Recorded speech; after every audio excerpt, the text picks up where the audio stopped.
So, this is our 6 week in the 6 week home service sales system, and let's just go over what we've gone over so far. In week one, we talked about getting the phone ringing and what specifically we can do to get that phone ringing. Followed immediately after that, we were talking about the next step in the sales process, which is getting our phone calls to book into sales appointments. Week three, we talked about actually selling the job. And then in week four, we talked about systems to consistently stabilize operations and deliver smooth jobs. Last week, we talked about callbacks. That's my personal favorite one. And today is a good one because we're talking about how to keep our customers coming back to us again and again. Now, I was talking to Eric just a little bit earlier today, and I think that this one, from a monetary value, I think this one is the most valuable out of all of them. And so I hope to convince you of that. So over the last 6 weeks, we spend a lot of time about getting new customers, selling new customers. A lot of what we've talked about has been new. We've talked about marketing and attracting new customers, and we haven't spent any time talking about recurring customers, getting our customers to buy again. So today's goal, we're really going to focus on what can we do to get our customers to ignore our competitors and keep them buying from us and only us forever. Now, that's a big goal, but that is a goal that we should all stretch for. So when we look at modern customers, modern customers are kind of like people that float around in a pool. When left to their own natural tendencies, they're just kind of chilling around in a inflatable dinghy, floating around between you and your customers, and every little wind gust kind of takes them from one place to the next. And when left to their own devices, they're just gonna try your competitors, try your other competitor, come by you, and they're just gonna leave really quickly. Brand loyalty is no longer a normal thing. Like, we don't really have diehard Ford guys. We don't really have diehard Chevy guys. Certainly not as many as them as we used to. So that leaves it to be our job to make sure that our customers have loyalty to us. It's our job to make our companies as sticky as we possibly can. So when we attract these people who are floating around in this pool, that they stay with us. So that's what we're going to be talking about a lot today. Now let's switch the focus just a little bit. Let's talk about your competition. And I want you to ask yourself these questions. Is your competition more reliable than you are? Is your competition giving better service than your company is? And is your competition trustworthy like you are? Now, if you answered no to any of these, that means it becomes your obligation and your responsibility to protect your customers from potentially dangerous competitors, and because you know that you deliver a good service. So it's your job to keep your customers with you for as long as possibly possible. Howard Partridge says it best. He says, uneducated, uninformed, and sometimes downright unscrupulous home service companies often take advantage of their customers. So I want to encourage you guys to have a bit of a perspective shift. I want to shift the perspective instead of how can we get customers for the purpose of making sales, right? So every time we want to make some sales, we got to go out and get a new customer, get a new customer, get a new customer. I want to switch that perspective to instead being how can we make a sale so that we can get a customer that's going to buy from us again and again and again. So we're going to make that first initial sale not really for the purpose of making a sale, but for the purpose of building a relationship so that we can sell to that person again and again and build a relationship where they're happy and smiling to see us, because that's our goal. I know there's a great quote by Dan Kennedy. He says, everyone is in the relationship business, not the product business. And I guess in our case, service business. So that's really what we're talking about. We're talking about long-term relationships with our customers. And that's kind of the emotional, fluffy feeling side of it. The math side is that when we're comparing the cost of customer acquisition, so the cost of getting a new customer versus the cost of customer retention, the cost of keeping a new customer, it's not even close. According to business.com, they say that acquiring a new customer costs 5 to 10 times more than keeping a current customer. So it costs us 5 to 10 times more just to get a new customer when we could just sell our services again to an existing customer. And a customer is the type of person that's going to give us money for years and years going on into the future, whereas the sale is just a one-off flash in the pan thing that's here today and gone tomorrow. We want to make as many relationships as possible that are customer relationships, not sales relationships. So I kind of want to paint this in a little bit of a different way. I want you to imagine yourself that you're a rancher and your customers are your flock, your herd. And it's a little bit of a weird image to paint, but someone who's a good rancher cares about their flock, cares about their herd. And the problem is there are predators and there are people who are looking to take advantage to harm to for their own gain to harm our herd. So as a good rancher, it's our job to put a divider between the predators and our herd. And we're going to use a metaphor for a wall. We're wanting to put a wall between our competitors and our customers. So this wall, this fence, is designed to keep our customers with us and also to keep the competitors away from them. Because our biggest asset is not our trucks, it's not our shop, it's not our equipment, it's our customer list, and it's also our lead list. When you take these two things, if you were to lose everything else, if your shop burnt down tomorrow, all of your vehicles got in a tragic wreck, if you lost everything in your business but you kept your customer list, you would be able to rebuild and you'd be able to rebuild very quickly because it's the most valuable thing that a business can have. Our relationships with our customers and our relationships with our leads is incredibly important to the growth and the stability of our businesses. And so the easiest way that we can put up that fence to protect our customers from our competition is just to simply remind them that we exist. And I'm going to go into a little bit more about that in depth. Today, we're going to be talking about reminding our customers that we exist, but we're specifically going to be focusing in on email. Email is what we're going to be focusing on to remind our customers about what we do, about how we can help them, about how we can make their lives better. And we're going to go pretty deep into that. So just a quick question. How many people are emailing your list at least once a week? Can you put your hand up? We got Eric. I'm not seeing any other hands. How many people are emailing at least once a month? Okay, we got two. Was that two? Okay. So we're looking at right now, emailing is probably something that you're not very comfortable with, something that might be new to most of you. So that's good. So email has a few virtues. It has a few things that makes it so incredibly powerful. First, it is cheap. There are softwares out there that are free, and then some of them that are very cheap and they're good. So it's a very cheap, effective way of communicating with our customers. The second thing that's so great about it is that you write an email once and you can send it to 100 people on your list. You can send it to 1,000 people on your list. You can send your message to 10,000 people and it doesn't take you any more time. So it's an incredibly high leverage activity where you put in just a little bit of work and you get a lot of results out of it. Email also is incredibly effective because all of our customers, they check their inboxes all the time. Like people check their inboxes more than they check their Facebook accounts. Like that's incredible. People check their emails, they're always sorting through them. They're checking it when they wake up, they're checking it when they go to bed. So this is the best way to get in front of our customers and to get our message in front of them. According to HubSpot.com, they say that email ROI is an impressive $36 for every $1 spent.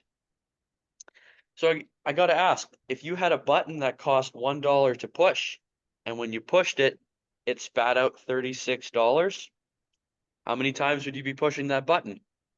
I would push it a lot. I would push it. I would push it as much as I can without breaking the button. and we're going to talk about breaking the button in just a little bit. Now, if you're not fully convinced that email is a viable way for you to reach out to your customers, I want to show you this graph.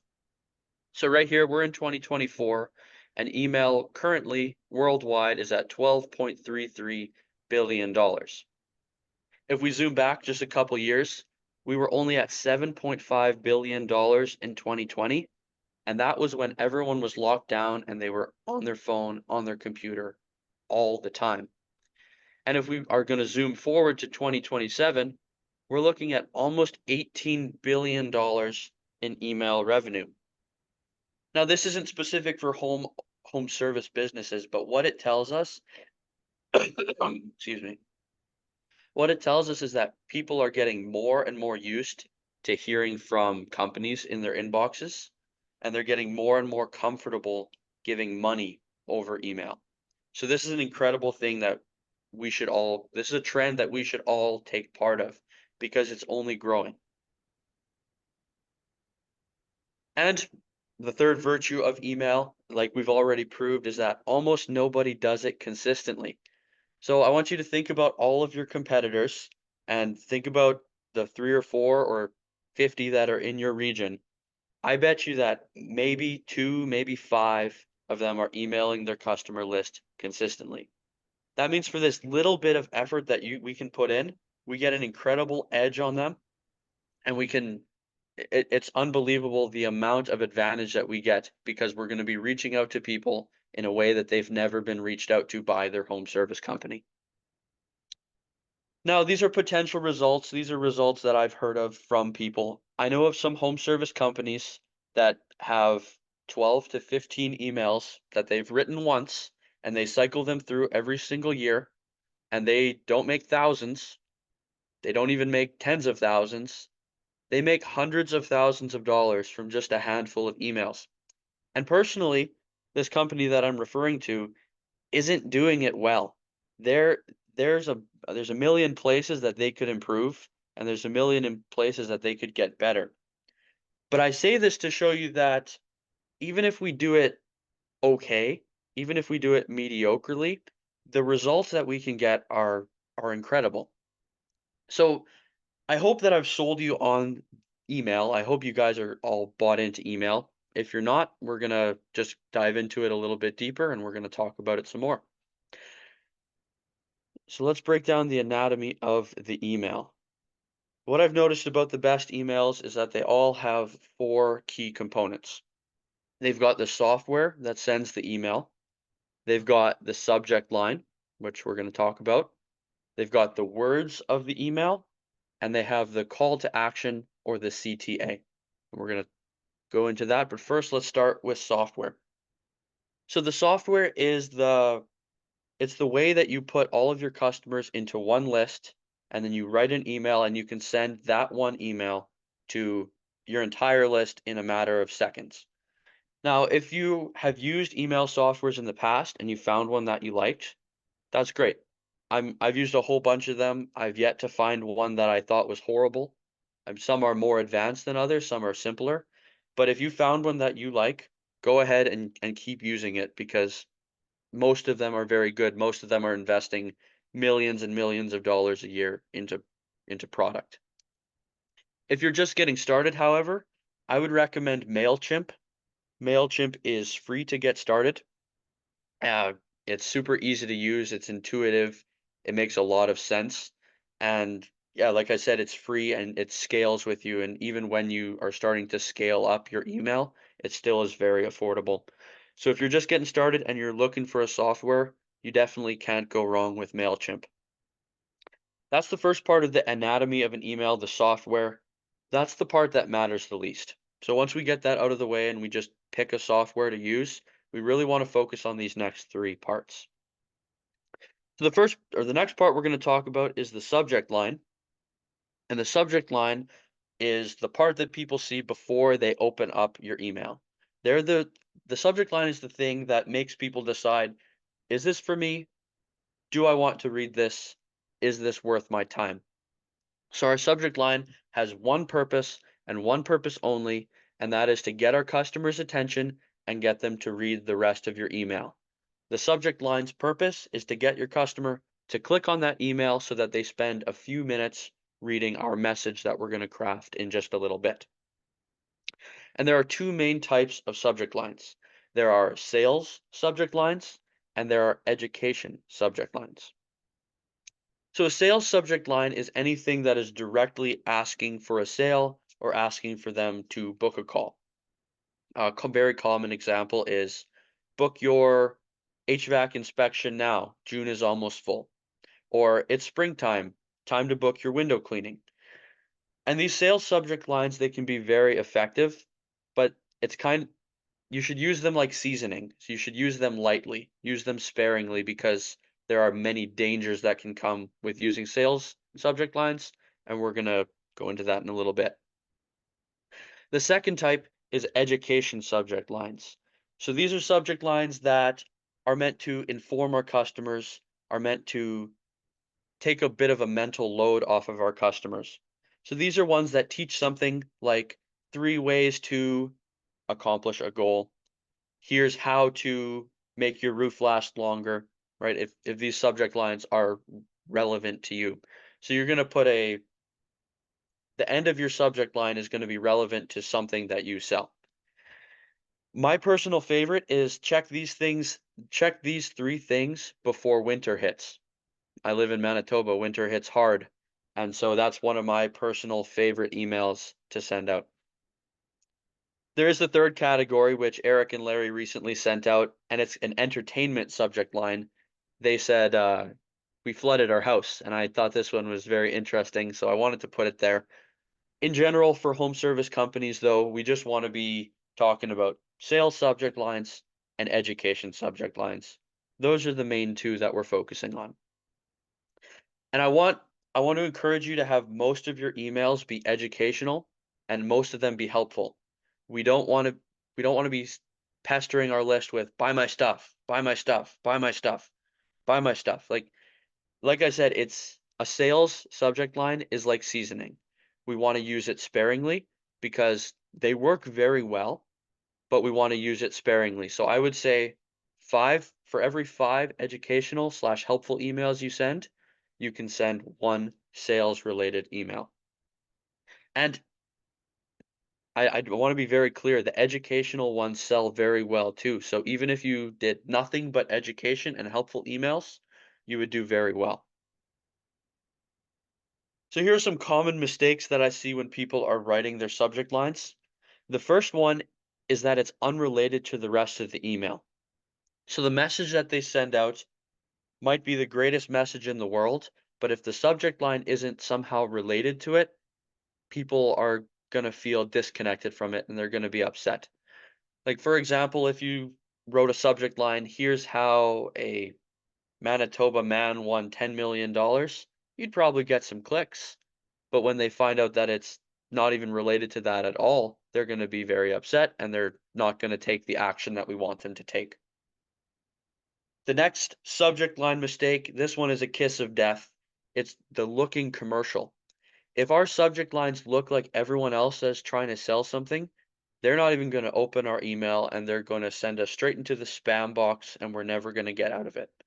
So we want all of our subject lines to look either news based, so like when we're announcing something, or we want it to be education based, how to, here's how I, here's 3 things. And we want it to look helpful and from a friend. We want it to look personalized. This mistake, I'm going to say it again, and I'm going to say it multiple times during this, selling too often.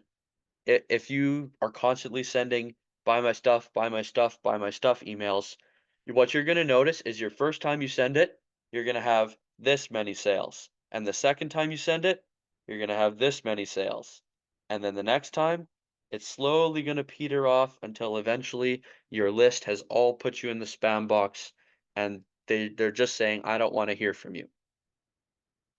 This next mistake, irrelevant if it's not relevant to the conversations our customers are already having in their homes, no amount of email wizardry is going to work. So we want to be addressing the conversations that they're already having in their home. Like, I come from a window cleaning background. In May, Pretty much all we have to say is book your window cleaning now because it's so relevant to what they're already talking about in their house. So we want to be very relevant to their conversations. So here, I'm going to be building an example email throughout this thing. And the subject line, I decided to pick it for a plumber, but I want you to brainstorm some ideas that could fit your business, that could fit your service. So the subject line that I'm playing around with right now is 3 ways to fix a dripping faucet. This is very obviously a education subject line. It's not a sales subject line. So for someone who has a plumbing related, dripping related issue, this is exactly what they want to see in their inbox. So that's part two, subject line. And we're going to be moving on into the words. So the body. The body copy, it's called copy, it just means the words. That's the main part of the messages that we're going to send to our customers. This is where the bulk of the work is. We're going to write out our paragraphs that we're going to break down in just a bit. So when we take our example message here, we've got our subject line here, 3 ways to fix a dripping faucet. And now we're going to start with the body copy. So the body copy that I've written here is not going to be relevant to any emails that you send. But I want you to look at the structure that I've written into this email, and I'm going to break down the structure so that you can use this exact structure when you're writing your own emails for your own customers. So the very first thing, it says hi, first name. So whenever email softwares see this thing, first name, they're going to automatically include the first name of the customer. So MailChimp is going to automatically go, hi, John, hi, Colette, hi, Gary, and it's going to be personalized right away. This is a really solid way to open up any email. The next part that we're going to move to after the greeting is the backstory. And in other words, the reason why they should care about the message at all. This is where we want to hook them and we want to get their attention. So the example that I wrote was, I just had an interesting conversation with one of my customers. He was telling me that he had a faucet that just would not stop leaking. Nothing worked to get it to stop to drip. So here's the 3 steps that I showed him to fix the drip in 30 minutes. So for anybody who has any kind of water related drip in their house, this is the email that they are going to read the entire thing of, because we're promising to solve a problem in their house and we're now hooking them in. They're now bought in, they're interested in what we have to say. If we were to skip this background part and we just jumped right into our next step, which is the content, people wouldn't care. We got to give them a reason to care. So that brings us to our next step, which is the actual bulk of the message. And pretty much most of your emails could follow this exact format where we go greeting, backstory, here's the 3 things to check, here's the 3 steps, here's the 5 steps, and we're just going to write out the 3 things to check on their dripping faucet. Now, the goal of this is to give them enough information that they could do it by themselves, that they could solve the problem or at very least diagnose the problem by themselves. And hopefully we show them that it's complicated enough that they're going to want to hire us. That's kind of the main psychological thing that's going on here. But we're going to go into that in just a bit. So after our content portion in this email, we're going to move into the sign off, which is just hope this helps. And then you sign off with your name and your company's name. And that's pretty much it. That is the body copy for this email. Like this email I wrote in 5 minutes, and if I were to write out the steps, maybe it would take me 10 or 15 minutes. So for 10 or 15 minutes, I can now reach out to all of my customers, which is absolutely incredible for generating people who want to buy our services. Now, there are a lot of body copy mistakes, and you're going to notice they're very similar to subject line mistakes. The first one is they're unrelated to the subject line. The two have to be married together. They have to be related. They have to make sense between the two of them.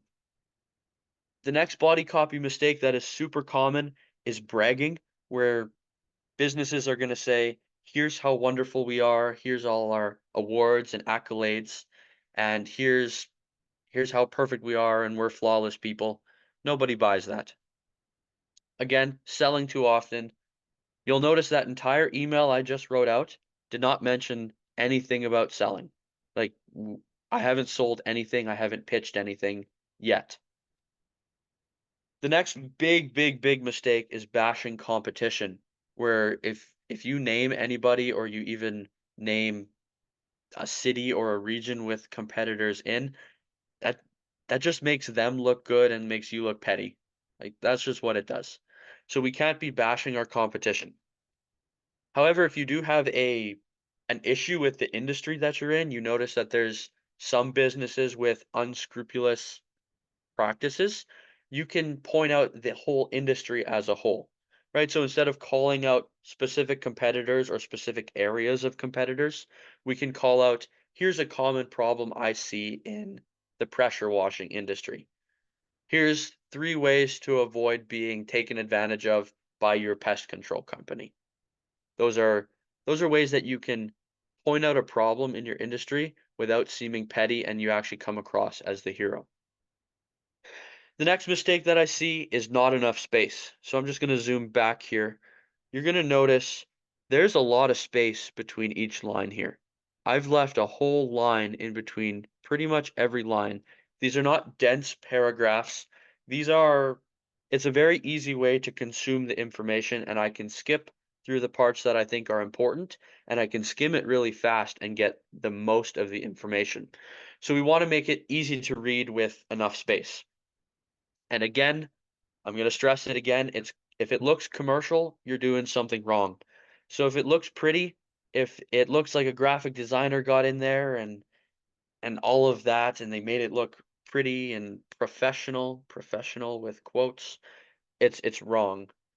Um and when you use a software like Mailchimp, it's going to be super tempting to go ahead and click on one of these beautiful templates that they have, and it's going to ask you to put your logo in, and it's going to ask you to add images and videos. Don't do that. Just keep it simple, keep it words, make it look like a letter that Aunt Sue just sent them. That's how we want our messages to look. And so, where's your logo on this email? There is no space for a logo. If you want to get really fancy, you can put it very small at the bottom, but there is no space for the logo. This message is not about your company. This message is not about you. It's about your customer and solving a problem for them. So no logos at all, unless they're very tiny in the bottom. Again, where are the pictures? There are no pictures. There are no videos. I can't stress this enough. If it looks like you hired a graphic designer, like if it looks like you went on Fiverr and paid someone 20 bucks to design your emails, that's wrong. We want them to look personal. We want them to look like you wrote them in 15 minutes. That's what we want them to look like. So that is the third copy of, or the third part of the anatomy of the email, which is the body words, the body copy. And so you're going to notice we haven't sold anything yet. We're 3/4 of the way through this whole process, and I haven't sold anything. I haven't mentioned any services that we do. Nothing. Like, it's all been helpful all the way down. We do want to move into the CTA, which is the call to action. This is where we get the chance to mention our services and to sell. So we're going to move into that. The call to action is a place where we can sell after we've given a lot of value beforehand. After we've provided helpful information for our customer, now we have kind of earned the right to sell, or at very least to mention what we sell. So the call to action is where we give very clear instructions on how to move forward about purchasing your services. And let's just move on. Different types of call to actions could be give me a call. So you can put your phone number at the bottom of your message. I'll show you what that looks like in a bit. A different type of call to action would be fill out a contact form. So you can put a link at the bottom of your email. They can click on it and they can fill out a contact form and you can contact them later. And my personal favorite is just reply to this email. This one is this one works personally for me the best. And the reason for that is because they're already on email, they're already searching, they're already checking, they're already replying. And so replying to the email is a natural step. But however, you can pick whichever call to action best suits your business. If you get most of your business through calls, I would just send them to a call. If you get most of your business through a contact form on your website, I would just send them to a contact form on your website. Right? We want to keep it simple. We want to keep it natural to the way we're already selling. Excuse me. And the PS section. Your emails can and they should have a PS section. The PS section is a really powerful place that we can naturally talk about our services. We can naturally give a call to action without seeming slimy and gross because it almost seems like an afterthought, right? Like we write this email that's nice and helpful. We have a nice sign off, and then we have a, oh, and by the way, if you want my services, here are some instructions on how to get them. So let's look at our example email here. So we've got our sign off chunk here that says, I hope this is helpful for you. We've got your name and your company name. P.S. If you have a faucet that won't stop dripping or another plumbing issue, just email us at example@email.com for 24-hour service. That is a very clear call to action for a plumber. Now, I know most of you guys aren't plumbers, but I hope that you guys can see that this isn't specific for plumbers. You just need to change a couple words to make it specific for you. Is this making sense? So emails are really valuable for your customer. Most people view emails incorrectly as nuisances and problems and just something we have to clean up. Most people view emails as the things that stack in our inbox, and we got 1,000, 2,000, 3,000 unopened emails. But that's just because they've kind of been made bitter by a bunch of people who are bad at it. Like when email first came out, you could write anything and people would buy. And then what people realized is, oh, if I just send a million of them, more people will buy. And what ended up happening is we had a whole bunch of influx from spammers, and then people briefly stopped responding to that type of email. However, if we build our reputation, our email reputation as someone who gives value, who gives information to customers, we're going to get a lot of people opening them. So like I just said, don't be a spammer. Don't be the guy that is always buy my stuff, buy my stuff. Don't be the guy that sends out 8 emails a day. That's not what we're looking at because that's just going to burn out our people and they're just going to stop reading our stuff. And also, frankly, I don't have time to write that many emails in a day. I think you guys are pretty busy. I don't have time for that. So here are some common mistakes that I see with call to actions. The first mistake is that they're vague. They don't make sense. They don't give clear instructions. They don't they don't even clearly mention what it is that you guys help with. Vagueness is a killer. One that I didn't mention is boring.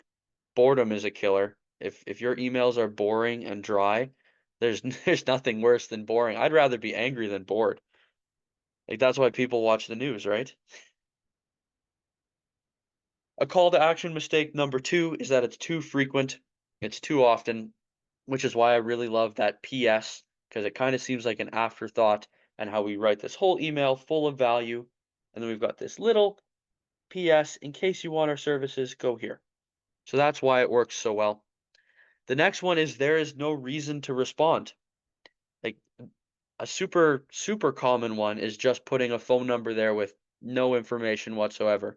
And there's absolutely no reason to respond. Why would a customer take time out of their day to click on a phone number?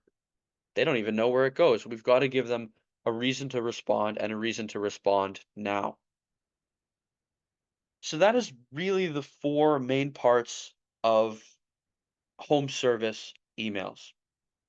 I really want to open this up for some questions because I went through that quickly.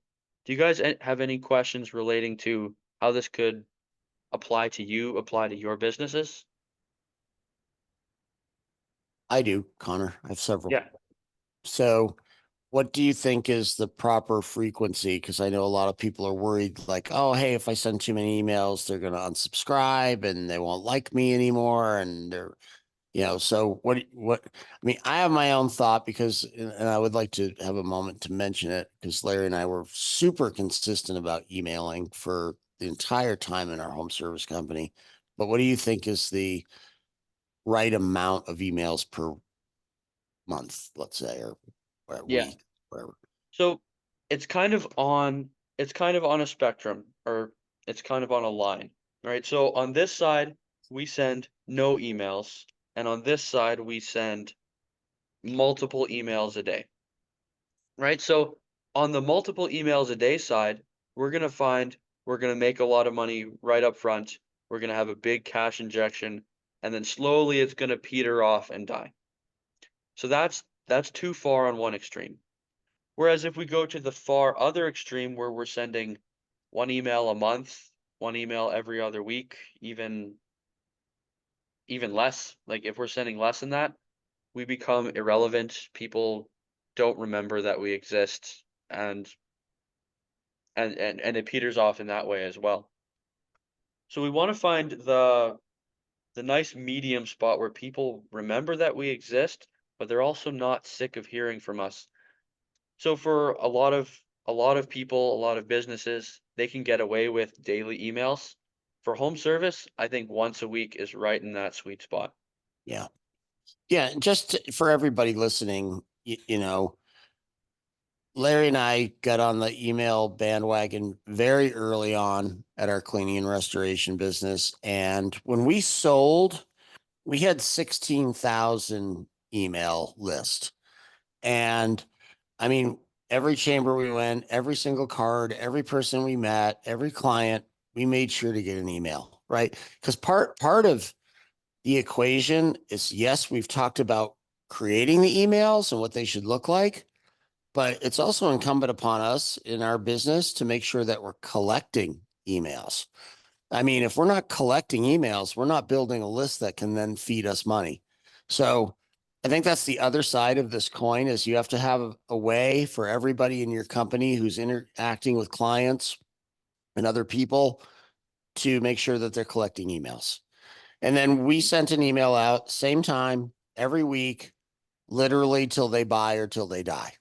One or the other. We're going to keep sending you an email every Tuesday at 5 a.m.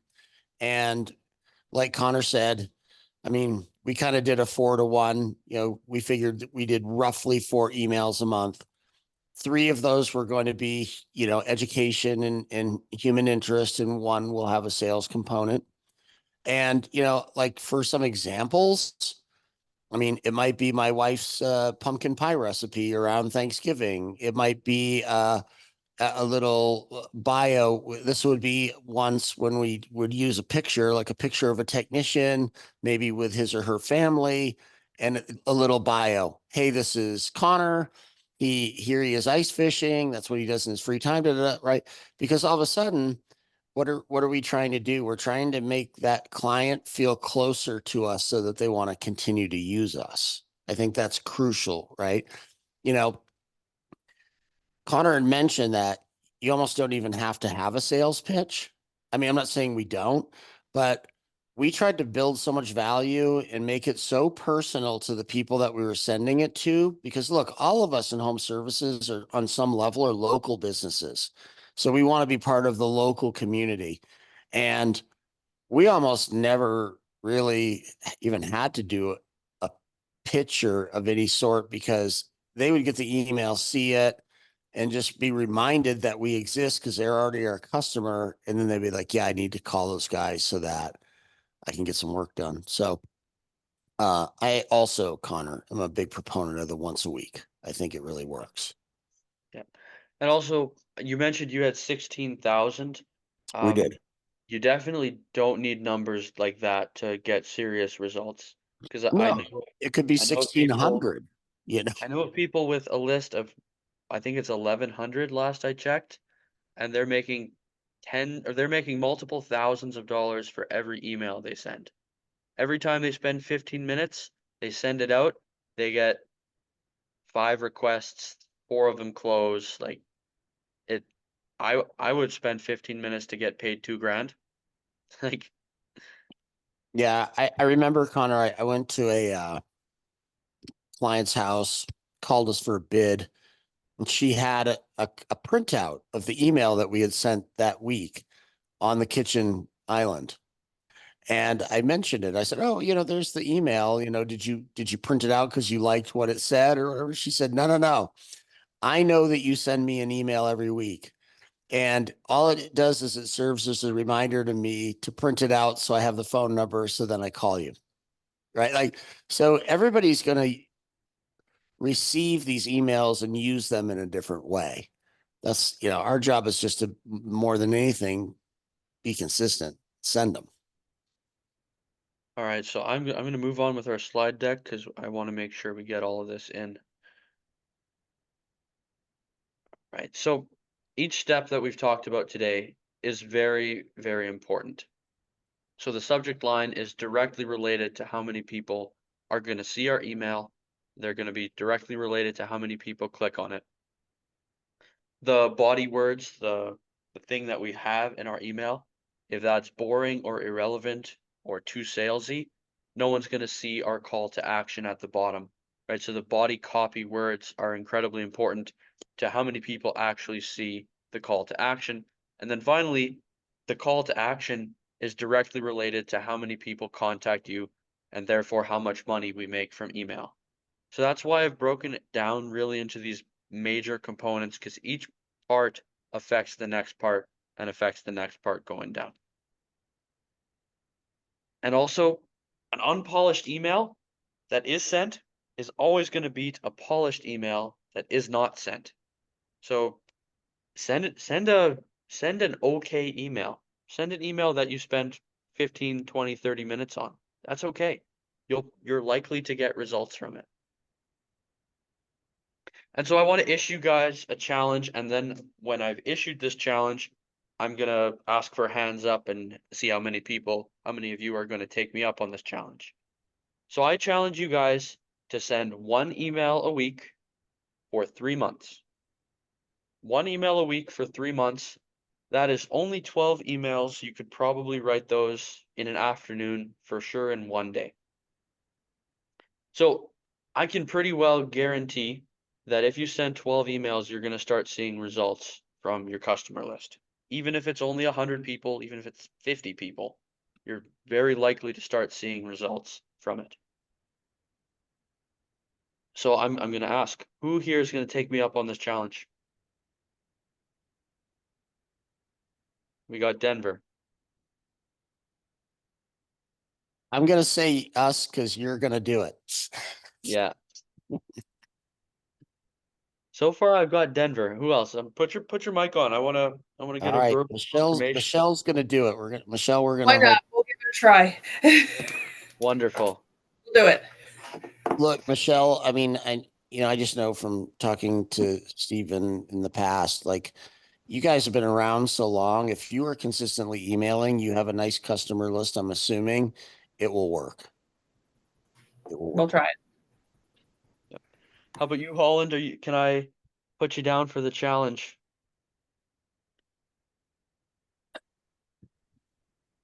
We pay a company to do that for us, and I don't know if I want to quadruple the budget on that right now. So that's what's holding me back. Yeah. I had to get the 36 to 1. You're going to tell me, oh, but you're going to make 36 to 1. But Uh, you hear what I'm saying, I'm not guaranteeing that. I'm just saying that's what HubSpot said based on their research. right? yeah. Holland, how many emails do they send to your client base a month? 1 a month. 1 a month. Yeah. I think Santi recommends 2, but that seems reasonable to me. 4 seems reasonable to me. Gosh, I've got capital firms that email me 3 times a day trying to get me to get loans from them. It's crazy. Yeah. Yeah. Yeah. You Yeah, and know, they're making the mistake of they're sacrificing the long-term game for the initial thing because people are just going to put them in spam. You should put them in spam. Like, they deserve it. Yeah, because they never have an unsubscribe button on those emails, right? You know, That's illegal. That's I illegal. know they get them all the time.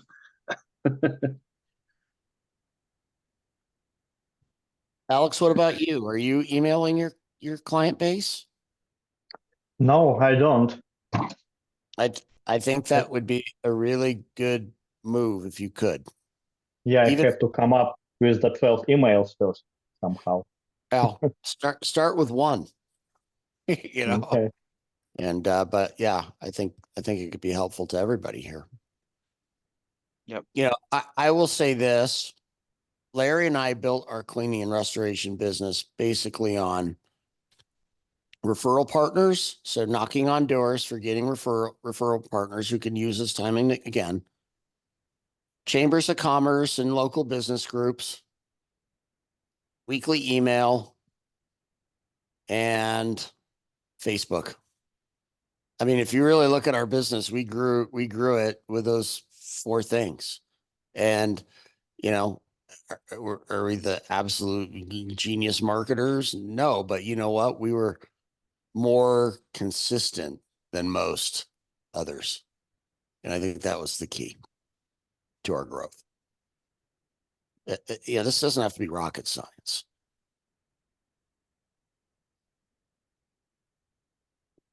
All right. So, Eric, do you want to take over here? Yeah, I'll take over. My voice should. Connor, everybody, Connor did that whole presentation, and I don't know who knows. Connor's 20 years old. Like the maturity level and the amount of thought he has put into this, I just want to give kudos publicly to Connor. Well done, dude. Very well done. Yeah, thank you. So, okay, so yeah, we're about to wrap up today. You know, I just want to thank everybody for coming more than anything. I hope you guys got something out of this that you can use on a daily and a weekly basis to grow your business. Connor, can you move the slide deck? I can't. Yep. Yeah, I would just like to go around the room real fast. I know we've got 8-10 minutes or so. Holland, what was your biggest takeaway from the 6 weeks? What do you think is the thing that you're going to implement? Because it all comes down at the end of the day, like what did you learn and what are you going to do? Yeah, you know, I mean, today there's lots of knowledge in there. The people that we are paying take an entirely different route, so this is pretty top of mind, and I've got some things I've got to consider from that. The CSR training, we've got 2 men in our office, and we've always at least had one lady down there, and they're both pretty good at what they do, but one guy in particular has he should be in radio. He's got a really overpowering voice, and he can really freak people out sometimes with it. So I'm looking at my CSR notes. To get the phone ringing notes. I mean, I take notes like crazy during these things. So, and I missed one of them, but you know, your 3 bullets, why use us, I think is important. With my old company, that was just me. And that's during the recession. That was something that I had to learn. And so I learned my competition like crazy. I learned why you're going to use me instead of them and stuff like that. So those are my takeaways for the most part. Awesome. Thank you. You bet. Denver, what were your big takeaways from the 6 weeks? Well, I missed one because of work. I missed the appointment week. You guys know Right. you get a replay, right? You can go back and watch, I believe. I'm not mistaken. Okay, I haven't had a chance to do that. It's been absolutely crazy here. Yeah. You know, there's just a lot of reminders. I know, for those that don't know, I know Connor personally. A lot of stuff that he talks about is stuff that we've been talking about for years. Yeah. But I am guilty more than as much as anybody, if not more than most, because we talk about these, and this is a good reminder, especially the email once a week. In Holland, I'm with you. I pay somebody. I pay my SEO company to send out emails. While Connor was talking, I emailed my guy to see how many times are we emailing, because I don't know. Out of sight, out of mind, right? And so emails are important. And I am going to commit to emailing more, even though I'm afraid of people unsubscribing, because then they leave my list because they don't get my emails then. I forgot to mention that. Unsubscribe. I was listening to this these really smart coaches. They say that they aim for like 5% unsubscribes a month. Something like that. Unsubscribes are a good thing because it means that it's your list cleaning out the least interested people, and your list becomes more engaged when people unsubscribe, and it becomes more efficient. You're not actually losing out. Okay, Interesting. that's a good point. The KPIs week was nice. That's something I really need to work on. I'm so busy focused on getting new quotes and going out there and getting the bread and butter. I'm not tracking where they come from. So that's a good reminder. I need to start a system like that and track more of my calls coming in and quotes out and sales. So that was a good reminder. So those are some of my takeaways on this 6-week sessions. Okay, awesome. Michelle, what about you? For me, I think the biggest takeaway is having a process and procedure for everything that we do. So, right after we had that session, we began working on that. So, I think that's going to be huge for us. It's awesome. All right, guys, I got to hop out because I got another one to teach in 5 minutes. Connor's going to stay on. He's got a little bit more and would like to hear from you, but I just want to thank everybody for their time. Really, really appreciate it. So thanks, guys. And you're in good hands. I'm going to leave you with Connor. Thanks, Eric. See you. All right. Yeah, bye-bye. Yeah, so I just want to keep going around the room. Devin, Danny, Matt, what was your main takeaway from these last 6 weeks? For myself was week 4 systems. Something I felt like we needed to focus more on our end and some good reminders. Yeah, so what specifically are you going to implement in the coming up days, weeks? Well, I already started, writing down systems to hand out to technicians, the series that they're supposed to do things on for certain types of jobs. Mm-hmm.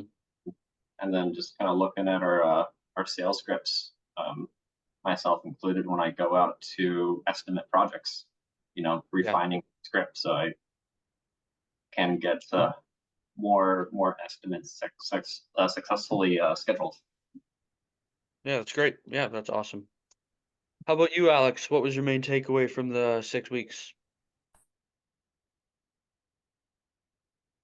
Oh, you're muted, Alex. Yes, definitely about weekly emails. I think I will start with bi-weekly. And what else? Then you guys talk about, sorry, I have my notes here. About sorry tent, I remember. So if stain won't come out and nobody at home, I would use this, like a small note. Yep. Yeah, the sorry tent. I Yes, sorry tent. brilliant from Do Eric too. you have actually? Oh, you don't have a carpet cleaning business, so I should probably talk to Eric about it. That would be a good one. Yeah. Yeah. Yeah, he should be definitely a good one to talk to. Mm-hmm. Yeah, let's. And I appreciate you helped me with my subscription in the last week. I appreciate your time. Absolutely, you. it's my pleasure. Yep. And also, I know some of you guys haven't yet had the chance to book in your call with Eric.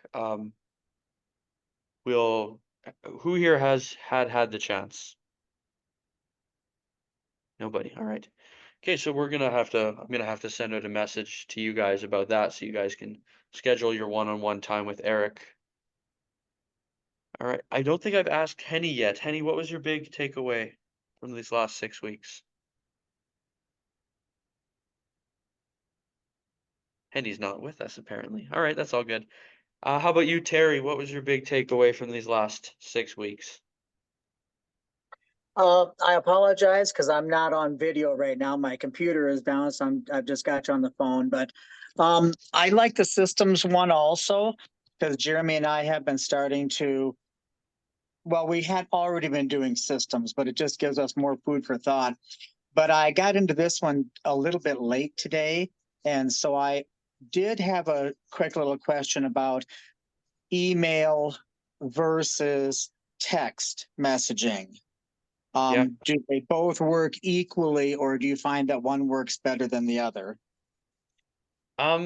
Well, yeah, that's a very good question. They both definitely work because they're both very intimate ways of communication. So we go directly into their inbox or we go directly into their text messages.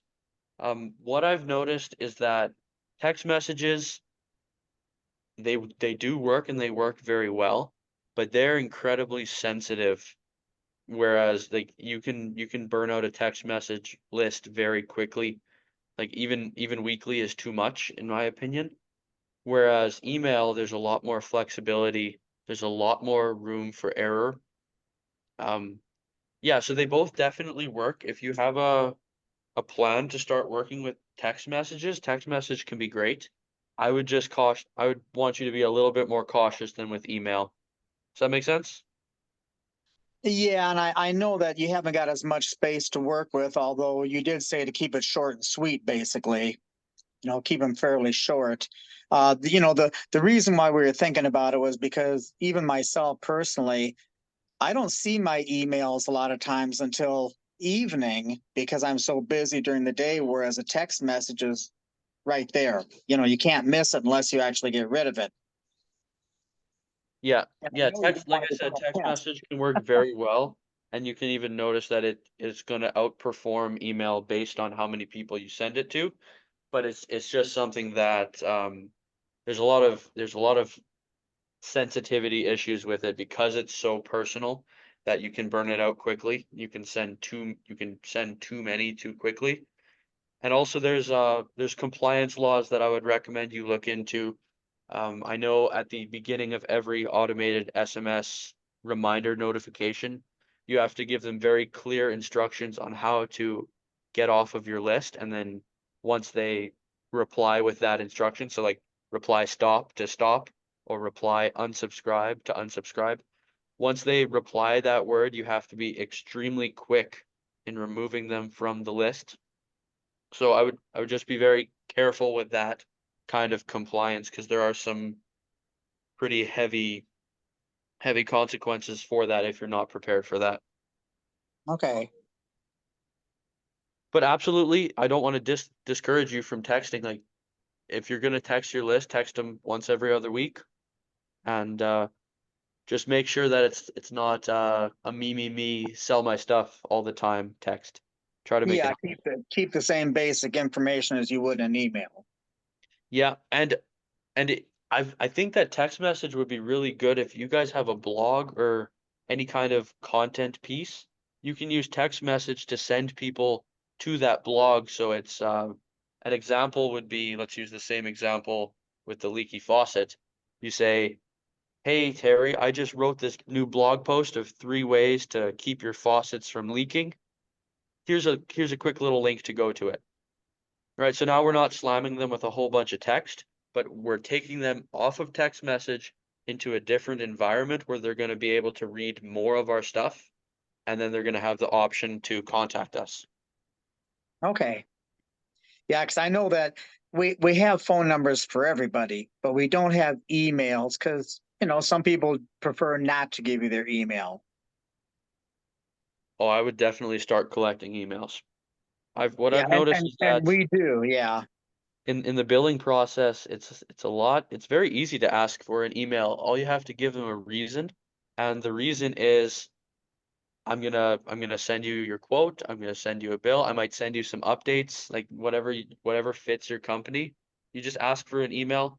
Can I get your emails in case we need to notify you about something? And then that's a very clean way to do it. Yeah, and it's something we got to get better in the habit of. Yeah, So, systems for sure. yep, systems. Yeah, because really, if you can get your email list up to 1,000 people who have bought from you before, you're gonna do very well with email. And you're gonna notice that you're gonna have a lot more people coming back because what's interesting is people, like I said, people just float around. People bounce back and forth between competition for no other reason than they just kind of forget that we exist. Like, that's the main reason. So yeah, email is a really great way to remind people about our existence, about how we care about them, how we can make their lives better.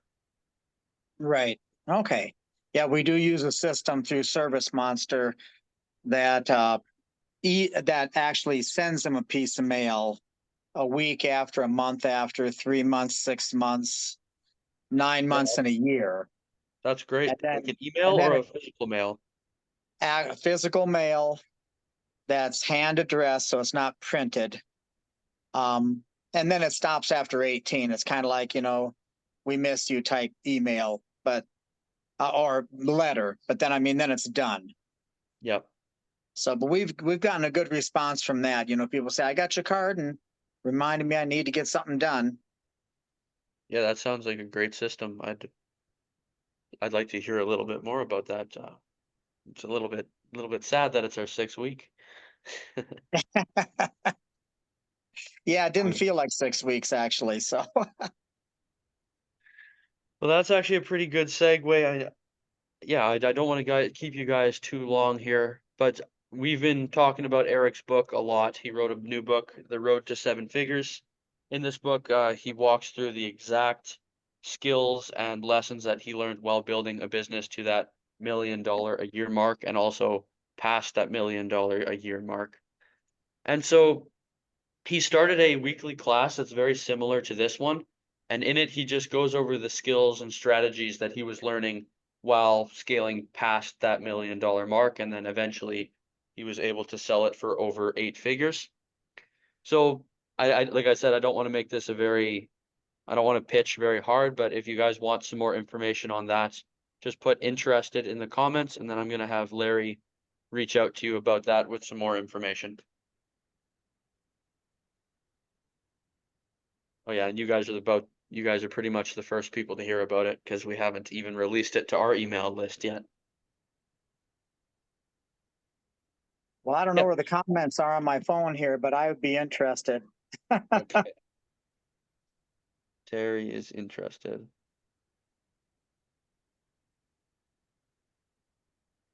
All right, so I'm just gonna give you a few minutes to put, if you're interested, go into the comments. Terry, I have you written here. I'll get Larry to contact you in just a little bit. But other than Okay. that, if you've got any questions for me, anything related to what we've covered over the last 6 weeks, I'm here for you guys. And if you don't, then that's all good.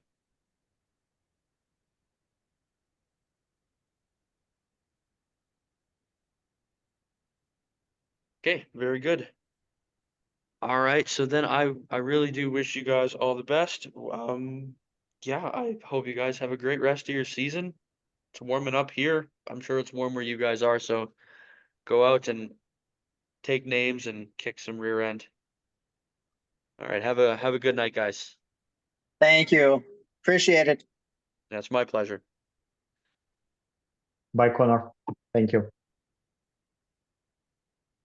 Yeah, see you, Connor. Bye, Alex.